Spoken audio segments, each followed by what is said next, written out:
Welcome to Shruti's kitchen for you.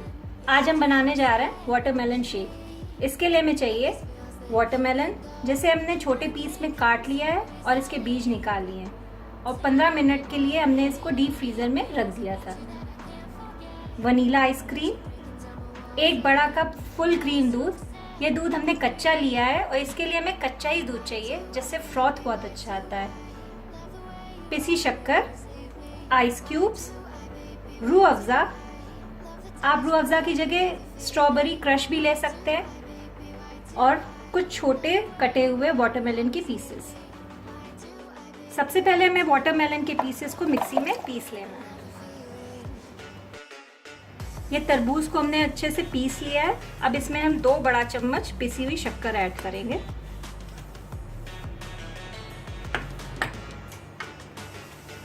ये दूध डाल देंगे और इसे फिर से मिक्स कर लेंगे। अब इसमें हम वनीला आइसक्रीम को ऐड कर देंगे, या आप अपने हिसाब से कम ज़्यादा कर सकते हैं, और थोड़े से आइस क्यूब्स भी ऐड करके हमें फिर से मिक्सी में मिक्स करना है। अब सबसे पहले ग्लास में ये कटे हुए वाटरमेलन के छोटे पीसेस हम ऐड करेंगे। उसके बाद अपना शेक ऐड करेंगे।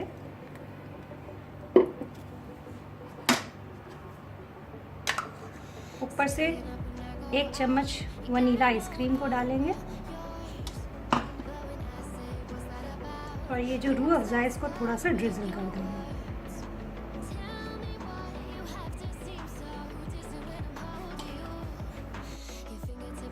तो लीजिए, बन के तैयार है हमारा वाटरमेलन शेक। ये पीने में बहुत ही टेस्टी लगता है। तो अगर आपको हमारी आज की ये रेसिपी पसंद आई हो तो मेरे चैनल श्रुतिज किचन फॉर यू को लाइक कीजिए, सब्सक्राइब कीजिए और ज़्यादा से ज़्यादा कमेंट कीजिए। Thank you.